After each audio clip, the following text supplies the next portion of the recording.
Good morning, class 7th. This is the next topic of your chapter air, weather and climate. Okay, we have done up to exosphere. The next topic is weather and climate. Is it going to rain today? Will it be bright and sunny today? How many times have we heard this from anxious cricket fans speculating the fate of one day match? If we imagine our body to be a radio and the mind its speaker, weather is something that fiddles with control knobs. Weather is this hour to hour day to day condition of the atmosphere. A hot or humid weather may make one weather may make one irritable. A pleasant breezy weather may make one cheerful and even plan for an outing. Weather can change dramatically from day to day. However, average weather condition of a place for a long period of time represents the climate of a place. Now do you understand why we have daily weather forecast? Yes. Weather and climate. What is weather? Weather. It is going to be rain today. क्या आज बारिश होगी? Will it bright and sunny today? क्या आज सूरज बहुत तेज़ निकलेगा या धूप तेज़ होगी? How many times have we heard this from anxious cricket fans speculating the fate of a one-day match? हम अक्सर लोगों से सुनते हैं कि जब जो लोग मैच के शौकीन होते हैं, वन डे मैच होता है, उस दिन लोग क्या आज बारिश तो नहीं होगी या आज कितना सनी डे होगा. बहुत सारी चीज़ें हैं, हम देखते रहते हैं, सुनते रहते हैं. तो what is weather? Weather is this hour to hour day to day condition of a atmosphere. Weather हम कहते हैं जो हर घंटे पे भी चेंज हो सकता है, हर दिन भी चेंज हो सकता है. जो एटमॉस्फेरिक कंडीशंस होती हैं जो हर घंटे भी चेंज हो सकती, कभी भी चेंज हो सकती हैं, उसको हम वेदर कहते हैं. और क्लाइमेट जो कहीं पर भी एक जैसा मौसम काफ़ी दिन तक रहता है, that is called the climate of that place. Understand what is the difference between the weather and the climate? Weather कभी भी चेंज हो सकता है, हर वक्त चेंज हो सकता है, हर घंटे पे चेंज हो सकता है, हर दिन चेंज हो सकता है. जो एटमॉस्फेरिक कंडीशंस होती हैं, जो चेंज होती हैं, उनको हम वेदर कहते हैं. और वही वेदर एक तरह का काफ़ी दिन तक उस प्लेस पर रहता है, that is called the climate of that place. Okay, now इसीलिए हम रोज़ाना आप देखते रहते हैं फोरकास्ट यानी वेदर के बारे में कि मौसम कैसा रहेगा, किस तरह का रहेगा. Temperature. The temperature you feel every day is the temperature of the atmosphere. The degree of hotness and coldness of the air is known as temperature. What is temperature? The temperature you feel every day is the temperature of the atmosphere. हम रोज़ आना महसूस करते हैं. आप देखते हैं कभी आजकल रेनी सीज़न है तो कभी बहुत ज़्यादा क्लाउडी होता है, कभी बहुत ज़्यादा सनी होता है. जब क्लाउडी होता है तो हमें थोड़ी कम गर्मी लगती है, यानी टेम्परेचर जो है वो डिक्रीज़ हो जाता है. और जब बहुत सनी होता है, बहुत तेज़ धूप होती है तो हमें बहुत गर्मी लगती है, तो उस वक्त टेम्परेचर राइज़ कर जाता है. तो degree of hotness and coldness of the air is known as the temperature. Temperature क्या है? किस एटमॉस्फेयर का हॉटनेस और कोल्डनेस कितने डिग्री तक ऊपर जाता है और कितनी डिग्री तक नीचे जाता है, that is called the temperature. The temperature of the atmosphere changes not only between day and night but also from season to season. Summers are hotter than winters. An important factor that influences the distribution of temperature is insolation. Insolation is the incoming solar energy intercepted by the earth. The amount of insolation decreases from the equator towards the poles. Therefore,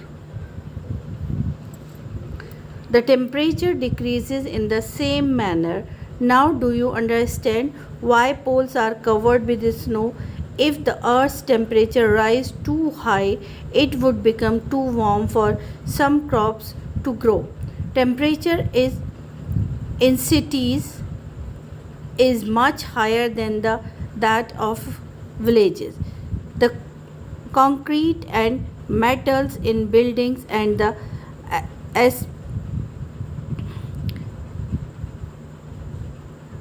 asphalts of roads get heated up during the day. This heat is released during the night. Also, the crowded high rise building of the cities trap the warm air and thus raise the temperature of the cities.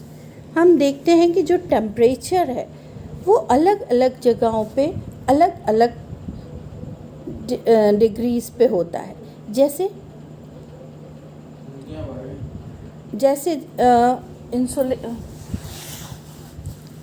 हम villages में हम temperature जो है वो कम होता है. Cities में जहाँ हाई राइज बिल्डिंग्स होती हैं वहाँ टेम्परेचर ज़्यादा होता है.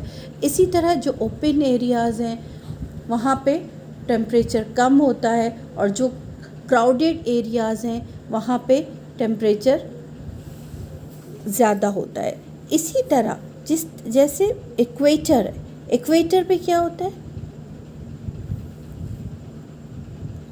The amount of insolation decreases from the equator towards the pole. यानी जो insolation, what is insolation? जो amount of heat, solar energy जो है वो अर्थ को इंटरसेप्ट करती है, ज़मीन पर आती है.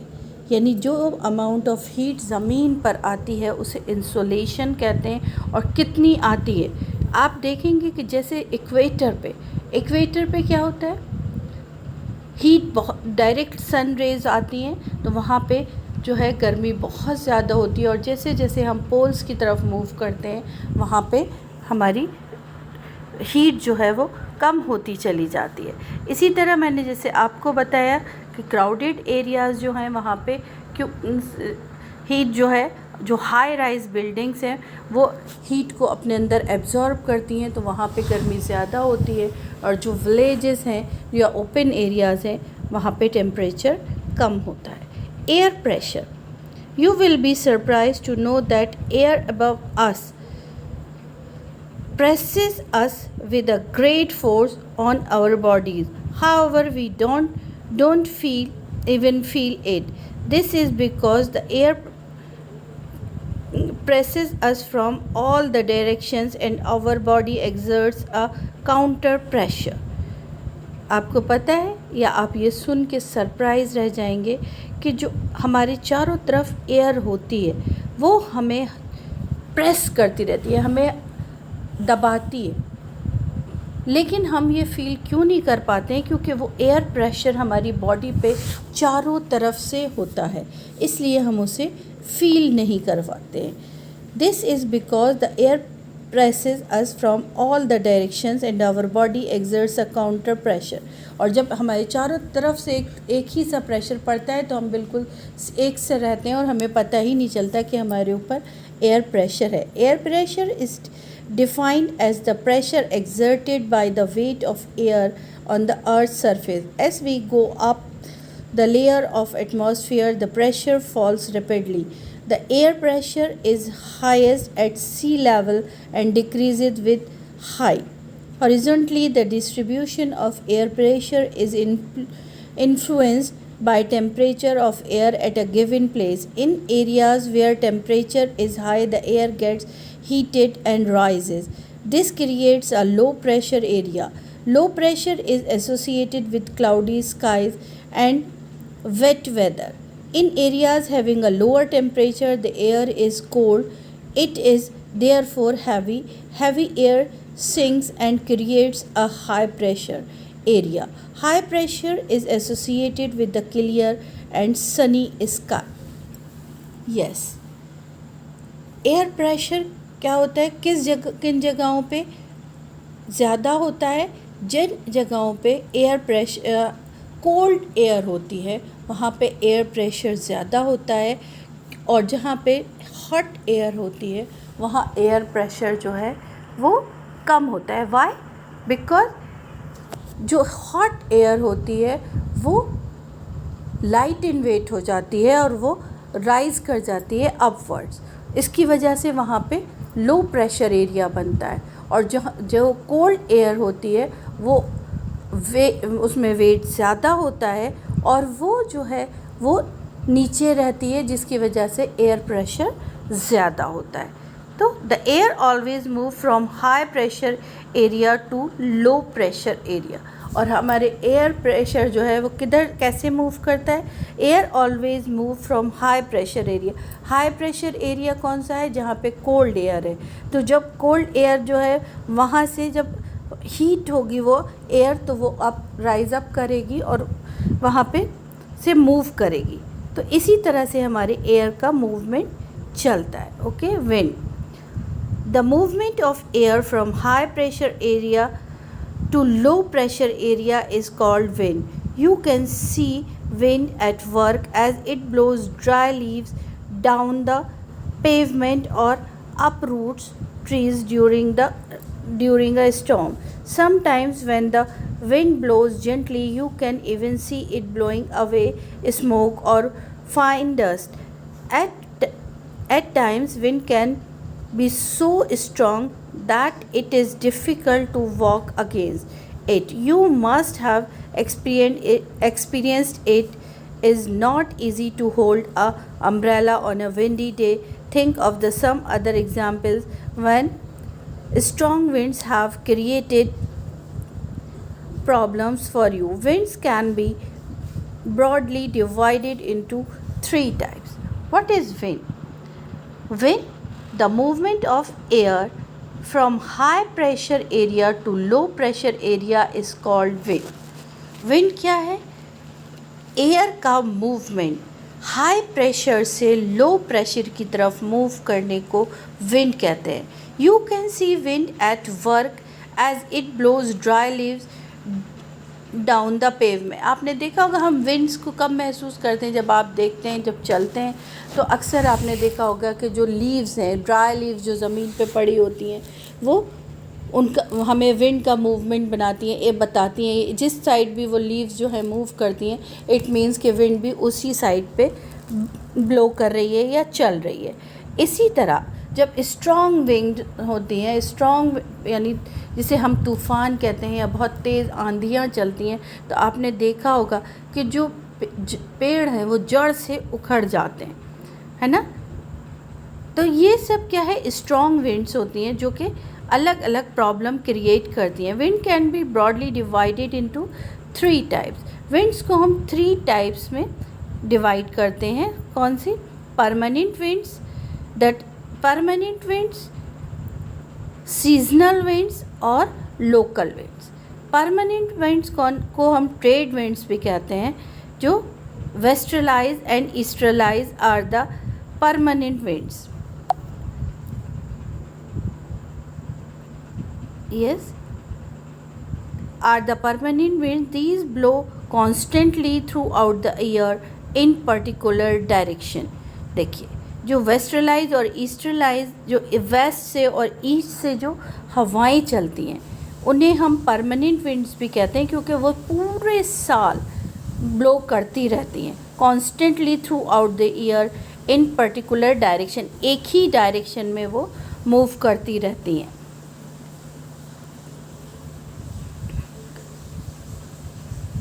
Second is seasonal wind. These winds changes their direction in different seasons. For example, monsoon in India. जो seasonal winds है वो सीज़न के हिसाब से अपने डायरेक्शंस को चेंज करती हैं. जैसे हमारे इंडिया में अलग अलग टाइम में अलग अलग सीजन्स होते हैं. यानी जैसे मॉनसून में, तो मॉनसून विंड्स जो हैं जब डायरेक्शन चेंज होता है तो हमारे इंडिया में बारिशें होती हैं, और जब वो विंड्स का डायरेक्शन चेंज हो जाता है तो रेनी सीज़न भी ख़त्म हो जाता है. Third is local wind. These blow only during a particular period of the day or year in a small area. For example, land and sea breeze. Do you recall the hot and dry local wind of northern plains of India? It is called Loo. Yes, हमने देखा है जो हमारी local winds होती हैं, these blow only during a particular period of the day.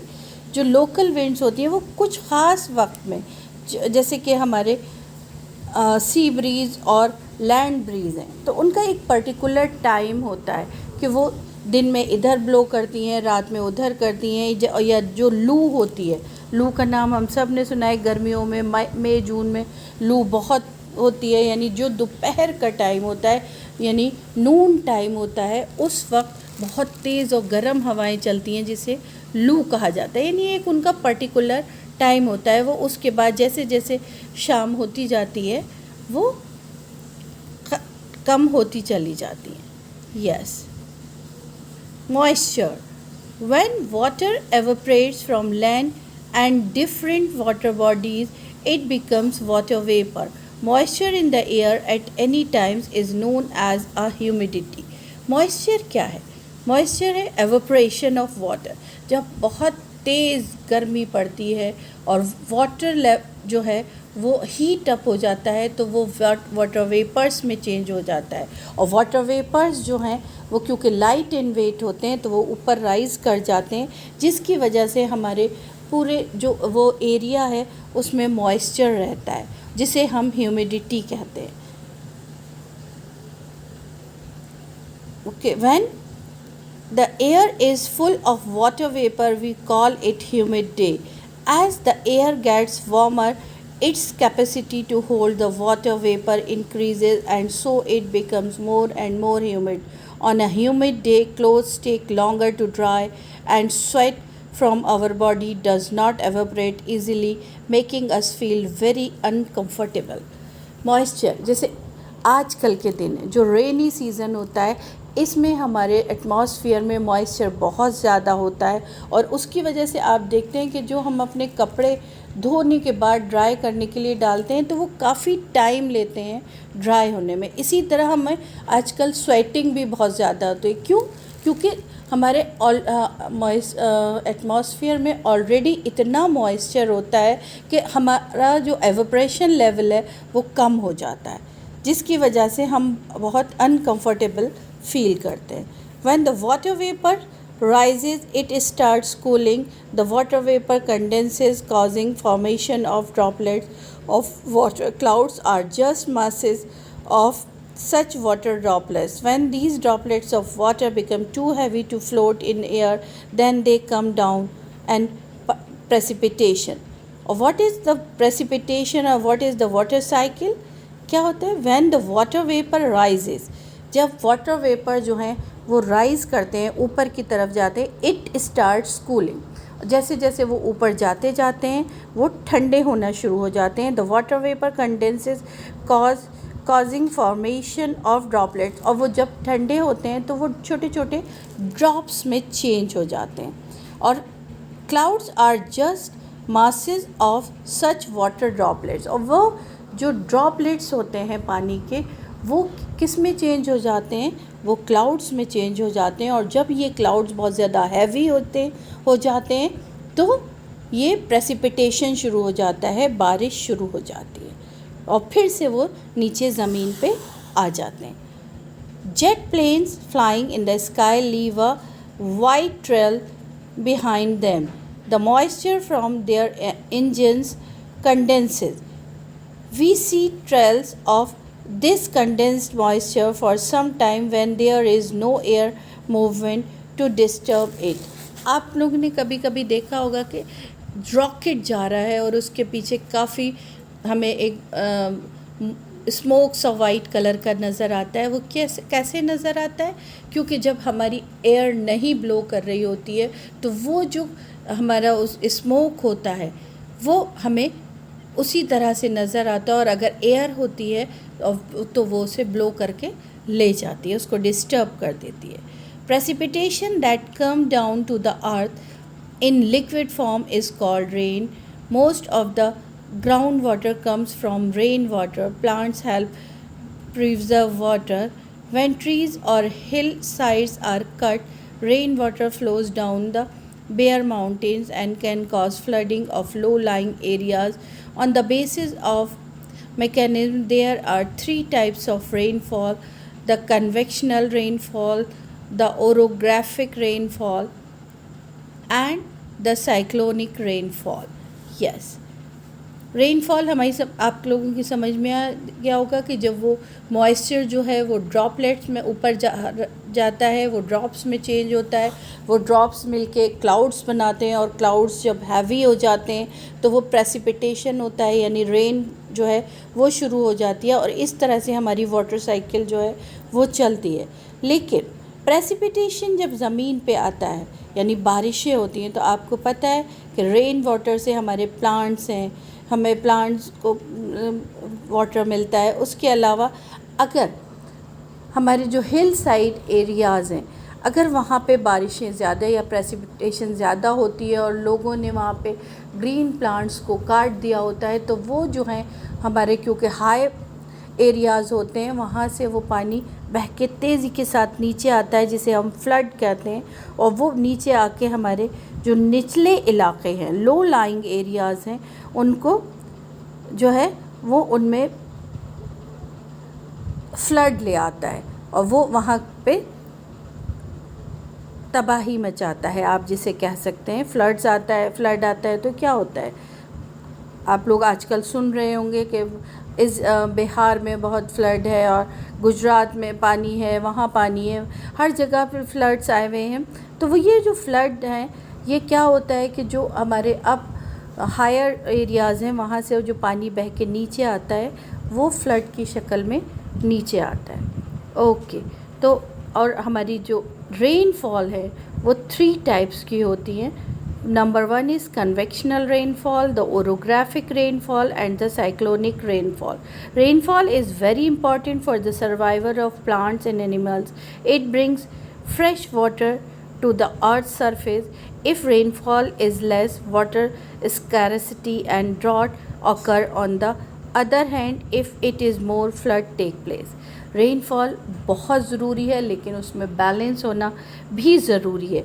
Rainfall हमारे survival के लिए, प्लांट्स के सर्वाइवल के लिए, ह्यूमन बीइंग्स के लिए, एनिमल्स के लिए, सब के लिए बहुत ज़रूरी है। लेकिन अगर वो बैलेंस है, और अगर वो कम है तो स्कैरसिटी हो जाती है वाटर की, और अगर तो सूखा पड़ जाता है, ड्रॉट अकर, और अगर वो ज़्यादा है तो फ्लड आ जाते हैं। Okay, that is all for today.